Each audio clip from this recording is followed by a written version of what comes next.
दो गरीब और तीन अमीर बहुओं के पकवान और पहनावा। अरे मनीषा, तुम्हारे घर का ये पकवान तो बहुत स्वादिष्ट लग रहा है। हाँ सच में, खाना तो बहुत अच्छा लग रहा है शिखा। अच्छा, ये तो बताओ कि ये स्वादिष्ट पकवान बनाया किसने है? कौन बनाएगा? इन्हीं दो नौकरानियों ने बनाया होगा इन सभी पकवान को। क्यों मनीषा, मैं ठीक कह रही हूँ ना? हाँ तुमने सही कहा, ये खाना इन्हीं दोनों नौकरानियों ने बनाया है। कैसा लगा खाना? खाना तो बहुत अच्छा है। क्या इन नौकरानियों ने ये खाना बनाया? सुनो तुम दोनों, तुमसे ही कह रही हूँ, अगर तुम्हारे पास टाइम बचे तो मेरे घर भी आ जाना खाना बनाने के लिए। थोड़े पैसे दे दूंगी, पर पकवान ऐसा ही बनाना मेरे घर पर भी। अब सभी लोगों के जाने के बाद रिद्धिमा और आरोही अपनी अमीर जेठानियों से कहती हैं, जेठानी जी, आपने उनके सामने हमें नौकरानी कैसे कहा? क्या हम आपको नौकरानी नजर आती हैं? हाँ जेठानी जी, आपने ऐसा क्यों कहा? आप हमें छोटी देवरानी भी तो कह सकती थी ना। नौकरानी कहने की क्या जरूरत थी उनके आगे? अपना अपना ना मुंह बंद करो। जिस तरीके का तुम्हारा पहनावा है ना, शुक्र मनाओ मैंने उनके सामने तुम्हें नौकरानी कहा। हाँ सही कहा, शुक्र मनाओ कि उनके आगे हमने तुम्हें नौकरानी कहा, वरना हमारा बस चले तो हम तो तुम्हें भरे समाज में भिखारी घोषित करते, जिस तरीके से तुम्हारे पहनावे हैं। अपनी अमीर जेठानियों की ऐसी कड़वी बोली सुनकर आरोही और रिद्धिमा की आंखों में आंसू आ जाते हैं और वो चुपचाप बिना कुछ कहे अपने कमरे में चली जाती हैं। रिद्धिमा बहन, ये लोग हमारे पहनावे को देखकर कितना भला बुरा कहती हैं। तुम्हें याद है माँ हमें इन कपड़ों में देखकर क्या कहती थी?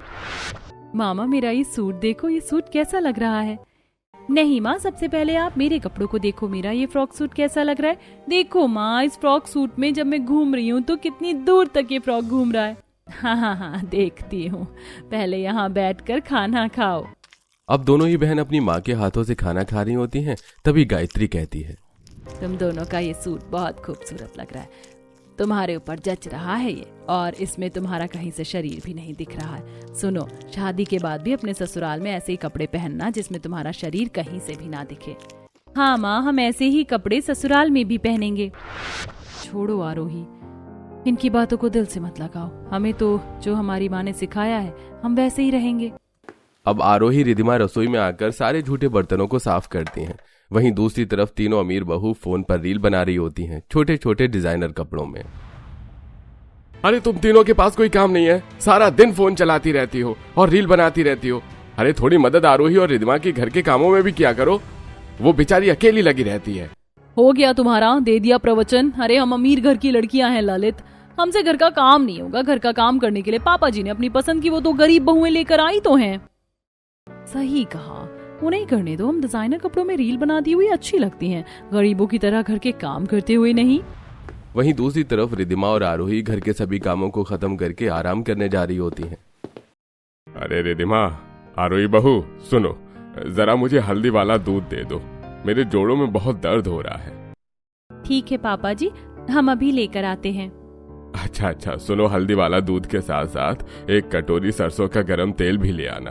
कल रात से ही तुम्हारी सास के पैरों में भी दर्द हो रहा है। ठीक है पापा जी, हम माँ जी के पैरों में मालिश कर देंगे। अब रिद्धिमा और आरोही हल्दी वाला दूध और कटोरी में सरसों का तेल लेकर रामदेव के पास आती है। लीजिए पापा जी, ये हल्दी वाला दूध पी लीजिए। शुक्रिया बेटा, जाओ अब अपनी सास के पैरों की मालिश भी कर दो। अब दोनों ही बहू अपनी सास के कमरे में जाती हैं, जिसे देख कुसुम कहती है, तुम दोनों गरीब की हिम्मत कैसे हुई मेरे कमरे तक आने की? क्या मैंने तुम्हें यहाँ बुलाया जो तुम मुंह उठाकर यहाँ आ गई? वो माँ जी, हम आपके पैरों की मालिश करने आए थे, इसीलिए सरसों का गरम गरम तेल लेकर आए हैं। कोई जरूरत नहीं है मेरे पैरों की मालिश करने की। मैं अपने शरीर की मालिश अपनी अमीर बहू के साथ पार्लर में जाकर करवाती हूँ। मेरी अमीर बहुएं मुझे बड़े बड़े पार्लर में ले जाती हैं, जहाँ मेरी अच्छी खासी बॉडी मसाज हो जाती है। कोई बात नहीं माँ जी, आप उनके साथ पार्लर भी चली जाइएगा, पर अभी आप हमें आपके पैरों की मालिश करने दीजिए। अब इतना खरा खोटी सुनने के बाद भी दोनों बहू अपने सास के पैरों में तेल की मालिश करती हैं। अपनी गरीब बहू को मैंने इतना उल्टा सीधा कह दिया, फिर भी ये मेरे पैरों की मालिश कर रही हैं। अगले दिन सुबह कुसुम हॉल में आती है, जहां उसकी तीनों अमीर बहुएं आराम से सोफे पर बैठकर मूवी देख रही होती हैं, पॉपकॉर्न कोल्ड ड्रिंक खा पी रही होती हैं। वहीं दूसरी तरफ उसकी गरीब बहुएं रिद्धिमा और आरोही पूरे घर की साफ सफाई, रसोई के झूठे बर्तन और कपड़ों को धो रही होती हैं। ये मेरे पसंद की अमीर बहू कितने आराम से सोफे पर बैठकर मनोरंजन कर रही है। वहीं मेरे पति के पसंद की वो दोनों गरीब बहुएं पूरे घर को एक पैर पर संभाल रही हैं। तभी उस शाम कुसुम अपनी तीनों बहू से कहती है, मेरी तीनों ही अमीर बहुएं फटाफट डिजाइनर कपड़े और डायमंड के नेकलेस वगैरह पहनकर तैयार हो जाओ। पहनावा काफी फैंसी और डिजाइनर होना चाहिए तुम तीनों का, क्योंकि आज शाम तुम तीनों मेरे साथ एक आलीशान पार्टी में जा रही हो। तभी दूर खड़ी रिधिमा और आरोही अपनी सास से कहती है, माँ जी हम भी तैयार हो जाएं आपके साथ आलीशान पार्टी में जाने के लिए। नहीं, तुम दोनों गरीब नहीं जाओगी मेरे साथ। तुम दोनों गरीब घर की बहुएं घर में ही रहो, मैं अपनी अमीर बहू के साथ जाऊंगी। तभी वहां आता रामदेव ये सारी बातें सुनकर कहता है, अरे ऐसा कुछ नहीं है। जब तुम अपनी पसंद की तीनों अमीर बहू को अपने साथ उस पार्टी में लेकर जा रही हो, तो मैं भी अपनी पसंद की इन दोनों गरीब बहू को उस पार्टी में लेकर जाऊंगा। इनका भी पूरा हक है रिश्तेदारों के सामने आना और उनसे घुलने मिलने का। जाओ बहू, तुम दोनों भी तैयार हो जाओ। अब दोनों ही बहुएं पूरे परिवार के साथ पार्टी में जाती हैं, जहां तीनों अमीर बहू ने designer gown, stylish one piece dress और शॉर्ट ड्रेस पहनी होती है। वहीं रिधिमा और आरोही ने सिंपल सी साड़ी पहन रखी हुई होती है, जिसे देख पार्टी के सभी लोग आपस में बातें बनाते हुए बोलते हैं, अरे कुसुम जी, जरा इन पांचों बहू को तो देखो। तीन बहू का पहनावा तो इतना एक्सपेंसिव और हाई फाई है जैसे मानो कितनी अमीर हो, और वहीं इसकी दो बहुएं, इनका जरा पहनावा देखो कितना साधारण और सस्ता लग रहा है, जैसे मानो किसी से मांग मूंग कर पहनाया हो, गरीबों की तरह। मुझे तो लगता है कुसुम अपनी पांचों बहू के साथ भेदभाव करती, तभी तो तीन को इतना अमीरी और दो को इतनी गरीबी में रखा हुआ है। छोड़ो ना, हमें क्या जाने कुसुम और जाने कुसुम की पांचों बहुएं। चलो हम खाना खाने चलते हैं। अब पार्टी में इस तरह की बेइज्जती सुनकर कुसुम से रहा नहीं जाता और वो पैर पटकती हुई अपनी पांचों बहू को लेकर घर आ जाती है, जिसके बाद कुसुम घर में भयानक तमाशा करने लगती है। मिल गई आपको शांति अपनी गरीब बहू को मेरे साथ चेप करके। आपको पता भी है इन गरीब बहू के पहनावे की वजह से उस आलीशान पार्टी में मेरी कितनी बड़ी बेइज्जती हुई है। और तुम दोनों के पास अभी तक अकल नहीं आई है जो तुम्हारा पहनावा अभी तक चेंज नहीं हुआ? कितनी बार कहा है कि ढंग के कपड़े पहना करो, थोड़ा डिजाइनर और फैंसी कपड़े पहनकर थोड़ा फैशनेबल बनकर रहा करो, लेकिन नहीं। माँ जी, अच्छा होता कि आप इसे लेकर ही नहीं जाती। इतनी बड़ी पार्टी में इन दोनों ने हमारी बेइज्जती करवा दी। माँ जी आप गुस्सा मत कीजिए, हमारी वजह से आपकी बेइज्जती हो गई, हमें माफ कर दीजिए।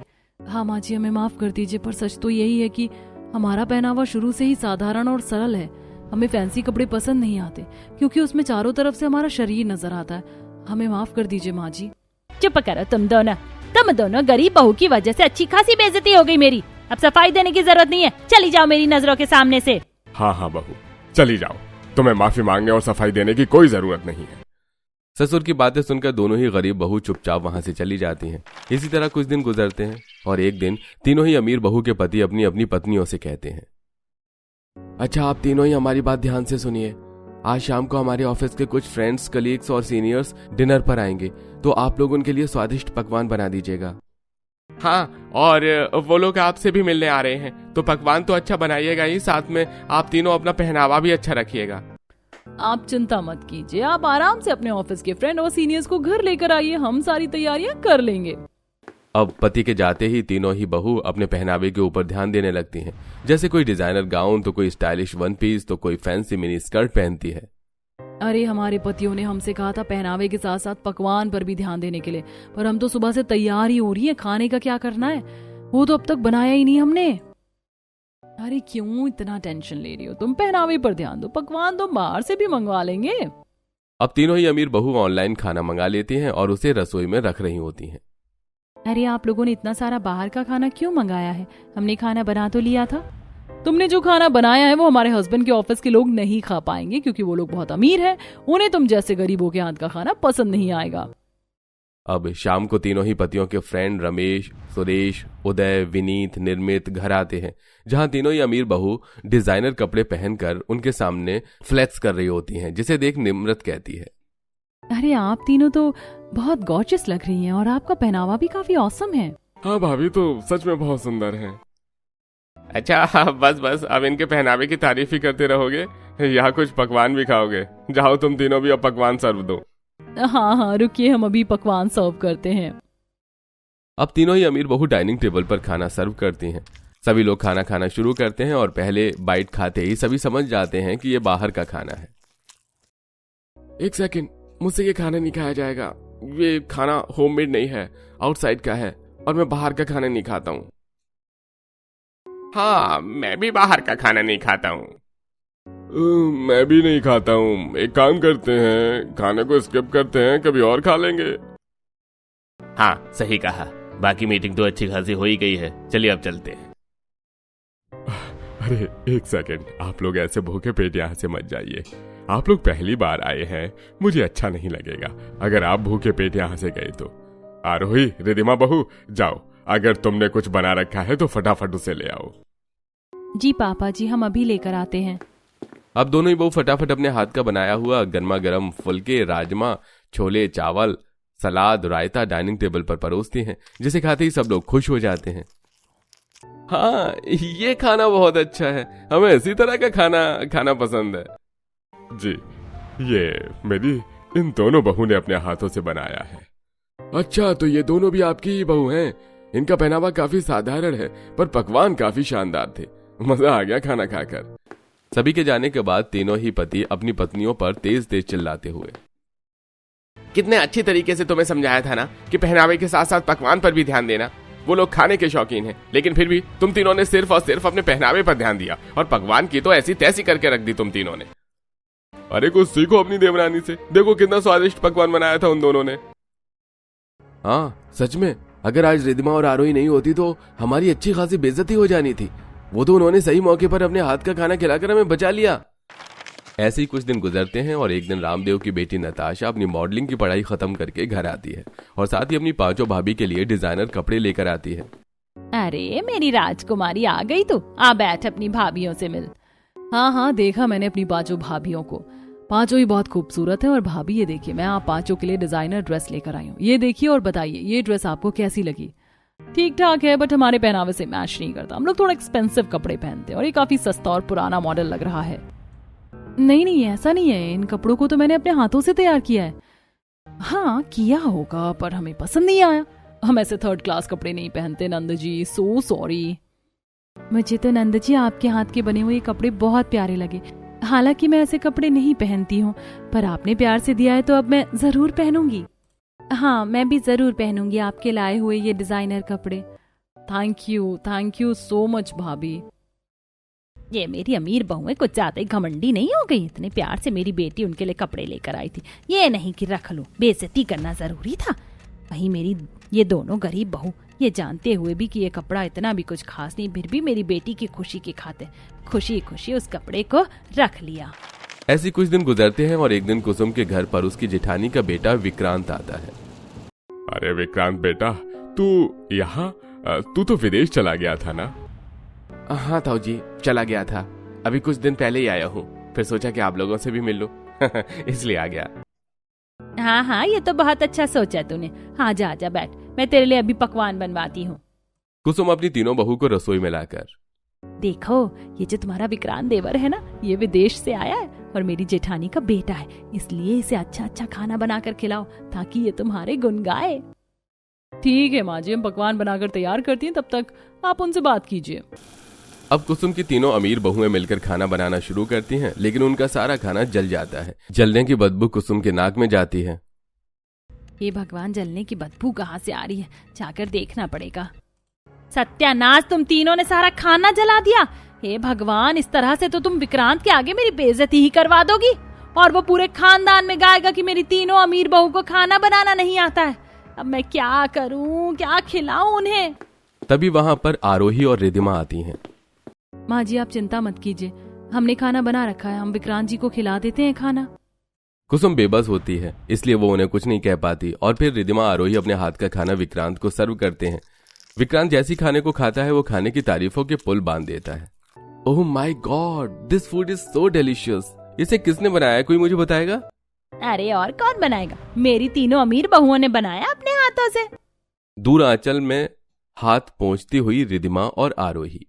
देख रही हूँ रिदिमा, माँ जी कैसे अभी भी अपनी तीनों अमीर बहू को ही आगे रख रही हैं। छोड़ो, मुझे फर्क नहीं पड़ता। अच्छा, ये खाना आप तीनों ने बनाया है। एक काम करिए ना, आप लोग मुझे भी ये सब खाना बनाना सिखा दीजिए ताकि मैं विदेश के रेस्टोरेंट में ये फूड भी ऐड कर सकूं। ये लोगों को बहुत पसंद आएगा। विक्रांत की बातें सुनकर तीनों ही बहू और कुसुम सन्नाटे में चली जाती हैं। विक्रांत तीनों को रसोई में लेकर आता है। अरे चलिए फटाफट खाना बनाना शुरू कीजिए। अब घबराती हुई तीनों ही बहू गैस पर पतीला कढ़ाई चढ़ाती हैं और फिर कढ़ाई में तेल डालती हैं, जिसके बाद बिना कुछ सोचे वो तीनों प्याज और खड़े मसालों को उसमें गिराने लगती हैं। अरे अरे रुको, पहले तेल को थोड़ा गर्म तो होने दो। हाँ, पहले तेल गर्म होगा और फिर प्याज थोड़े ब्राउन होंगे, उसके बाद मसाला डालना है। राइट, सही कहा आपने। अब थोड़ी देर बाद ही तीनों बहू सब्जियों को मसाले में डाल रही होती हैं, जिसे देख फिर एक बार रिद्धिमा उन्हें टोकती है। अरे रुको, अभी तुम्हारा मसाला ठीक से भुना भी नहीं है, पहले मसाला पकने दो तब सब्जियों को डालना।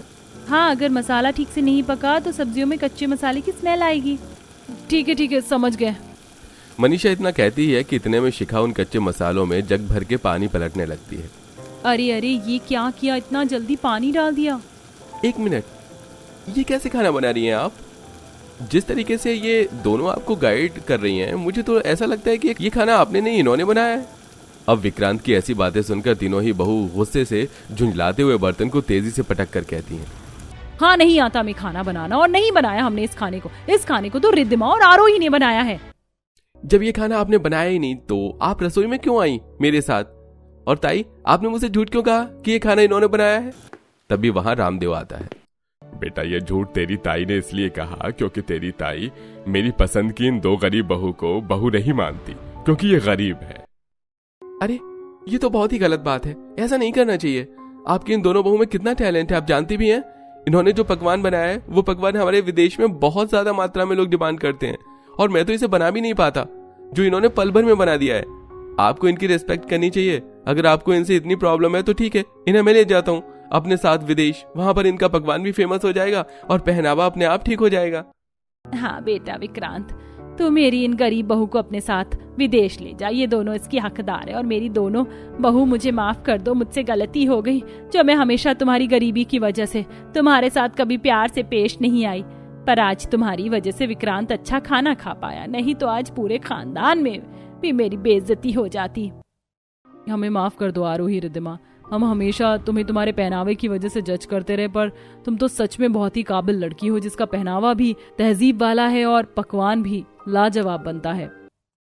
अब रिद्धिमा सबको माफ कर देती है और साथ ही विक्रांत को खाने की रेसिपी भी देती है, जिससे विक्रांत भी खुश हो जाता है और घर का पूरा माहौल सकारात्मक हो जाता है। और इस दिन के बाद से रिद्धिमा और आरोही अपने ससुराल में खुशहाल जिंदगी बिताने लगती हैं।